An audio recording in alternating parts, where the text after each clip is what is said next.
И наш следующий вопрос.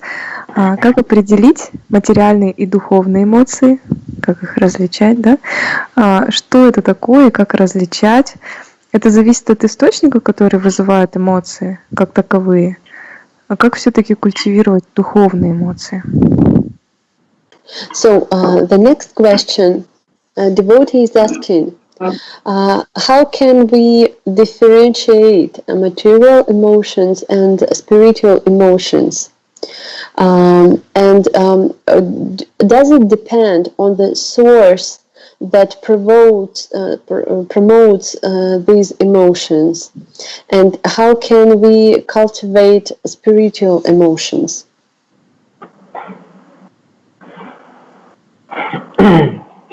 Okay. So, did you understand the question, or I need to repeat? Yeah, I understood. Can you reframe it in your own simple words?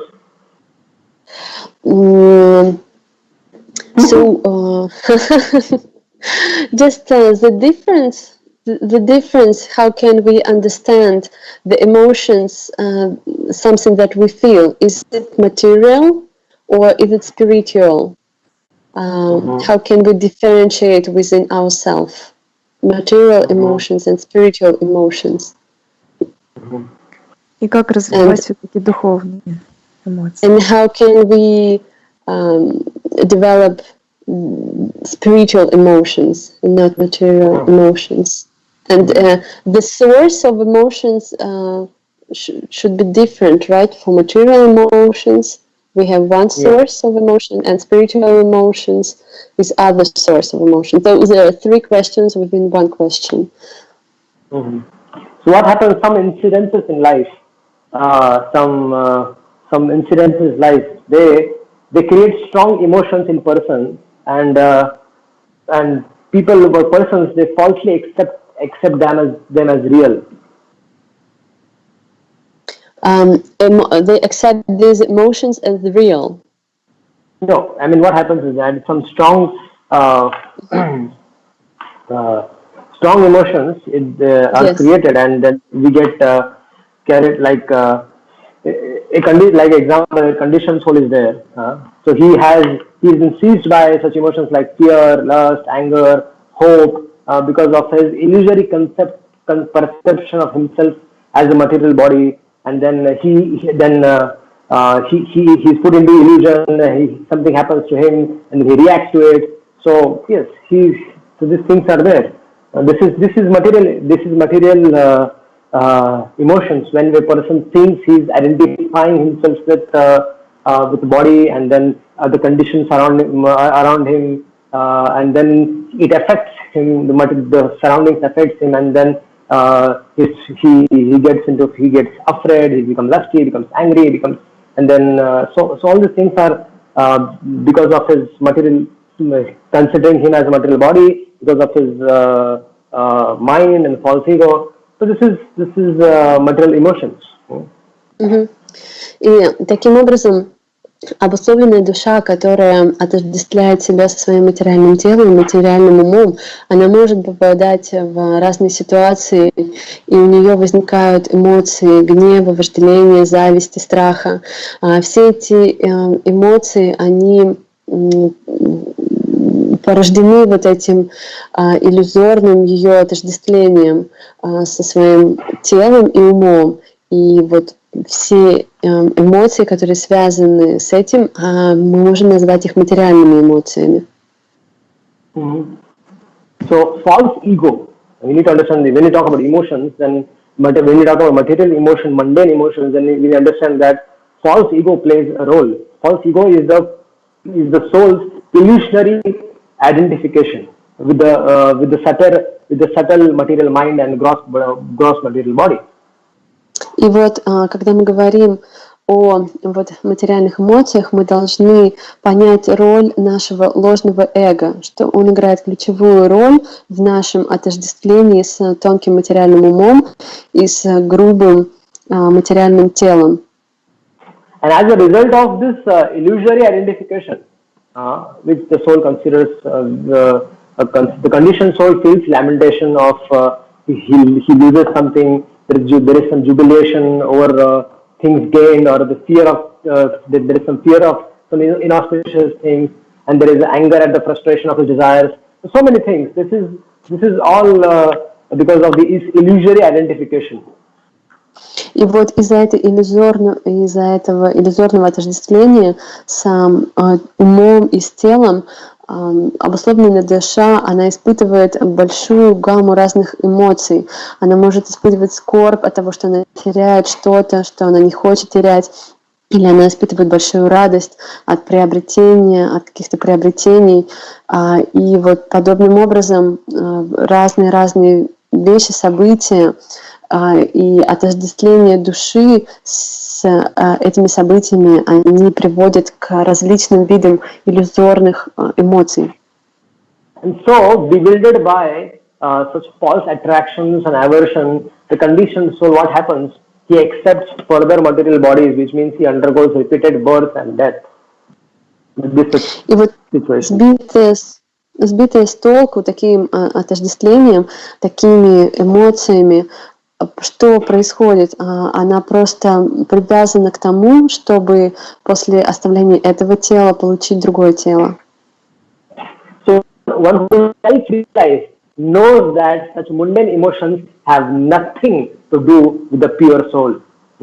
Our Swarup is to serve the Jivara Swarup Hai Krishna Vidas. Our Swarup is to serve the loving service of the Lord. So self-realized souls know that this mundane emotions has nothing to do with the pure soul.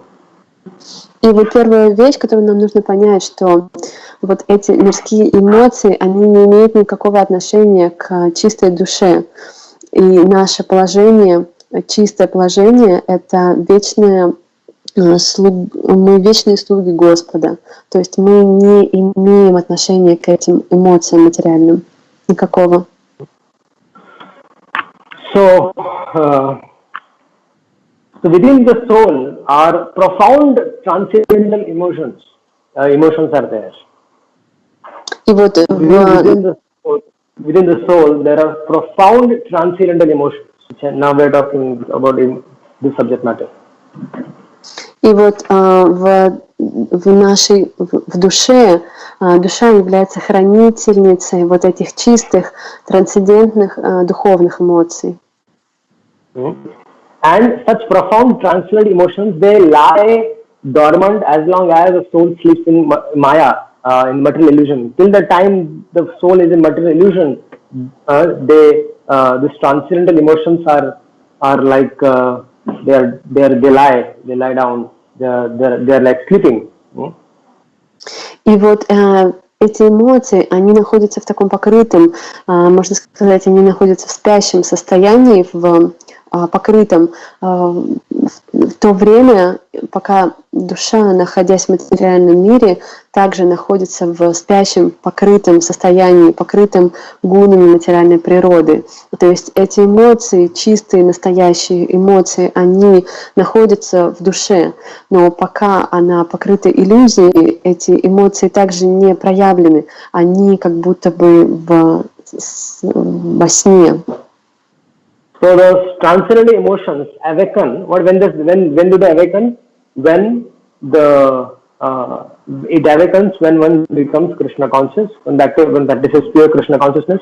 Then the transcendental emotions are awakened in the conditioned soul. И когда эти эмоции пробуждаются в обусловленной душе, тогда, когда душа обретает сознание Кришны, вот в этот момент эти эмоции проявляются, и она пробуждается.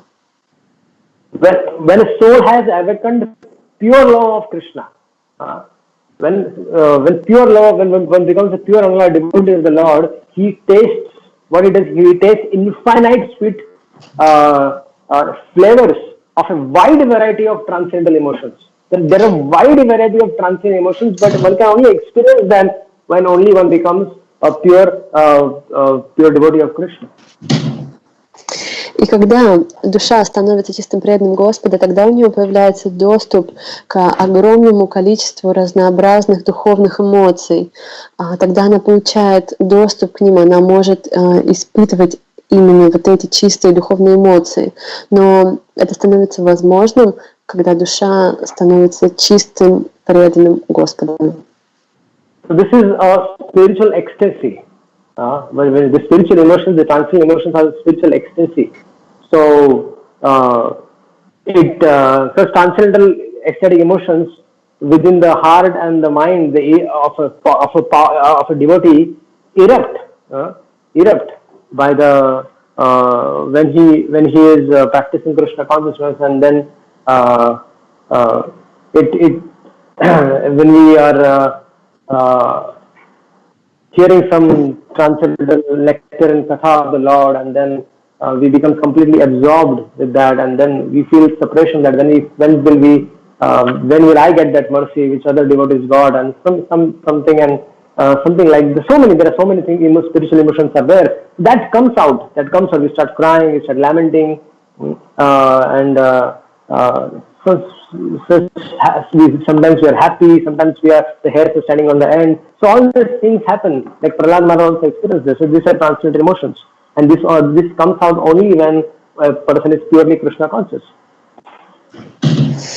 So we sometimes can also feel this, right? As you mentioned, when we hear. Mm-hmm. Yes, we can experience that. Because if you are pure, when you're trying to practice pure devotional service, then such symptoms, even a sadhaka, although he has not become completely a Premi Bhakta, but yes, he can also experience that to slightest degree. But gradually, as become more and more pure, then such symptoms will be more visible. But these are natural. It is not something artificial.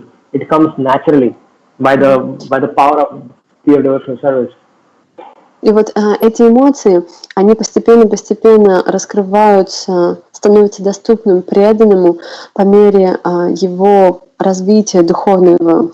То есть это вещи, которые нельзя каким-то образом искусственным вызвать, и по мере, и какая-то часть вот этих эмоций, может быть, какой-то отблеск этих эмоций, он доступен даже начинающим преданным, но в полной мере эти эмоции раскрываются, когда человек начинает по-настоящему заниматься чистым преданным служением, когда во время слушания лекций какого-то возвышенного преданного, когда у нас возникает эмоция о том, что мы сожалеем, что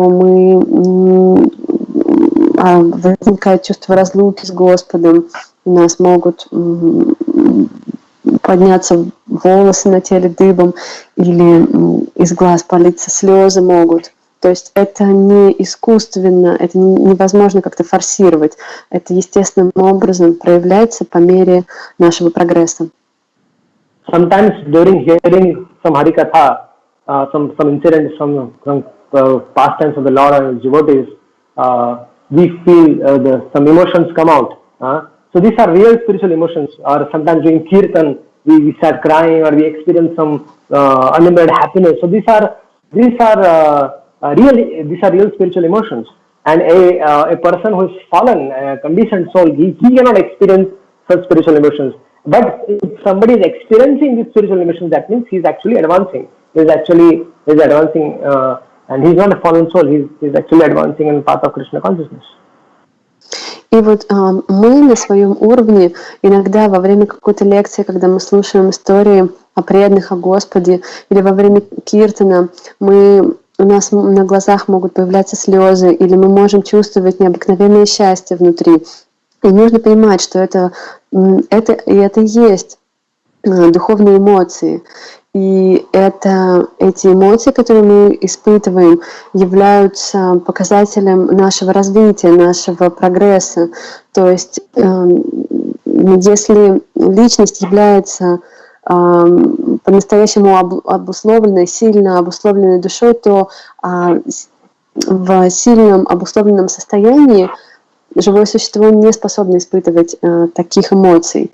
Но если живое существо, если преданный начинает испытывать эти эмоции, то это показатель его прогресса духовного.